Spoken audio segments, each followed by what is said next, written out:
Hi friends, welcome to my channel. Baagi మనోహరికి warning ఇస్తూ ఉంటుంది. నువ్వు కోల్కతా వెళ్ళాక పెళ్ళి చేసుకున్నావు. నువ్వు పెళ్ళి చేసుకున్నది ఎవరో, నీ భర్త ఎవరో, నీ గతమేంటో, నీ గుర్చిన ప్రతి విషయాన్ని నేను కనిపెడతా అని అంటూ మనో చుట్టూ తిరుగుతూ బాగి వార్నింగ్ ఇస్తూ ఉంటుంది. మను టెన్షన్ పడుతూ ఉంటుంది. అంతేకాదు, నీ ప్రతి విషయాన్ని నేను కనిపెట్టి బయట పెడతా, నిన్ను ఒక్క క్షణం కూడా మనశ్శాంతిగా ఉండనివ్వను అని బాగి మనోహరికి వార్నింగ్ ఇస్తూ ఉంటుంది.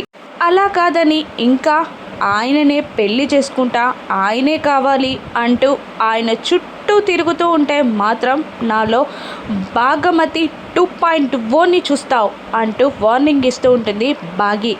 మను కోపంగా చూస్తూ ఉంటుంది బాగిని. బాగి కూడా ఏమాత్రం తగ్గకుండా నీ చుట్టూ ఉచ్చు బిగిస్తా, కంచె నీ చుట్టూ బిగించి నిన్ను ఊపిరాడకుండా చేసి నువ్వు చేసిన పాపాలని కుట్రలని ఆయన ముందు పెడతా అని అంటూ బాగి వేలు చూపిస్తూ మనుకి వార్నింగ్ ఇస్తూ ఉంటుంది. రణ్వీర్ మనోహరి భర్త అని సాక్ష్యాధారాలతో బాగి అమర్కి నిరూపించగలదా? రాను ఎపిసోడ్స్లో చూద్దాం. Thank you for watching.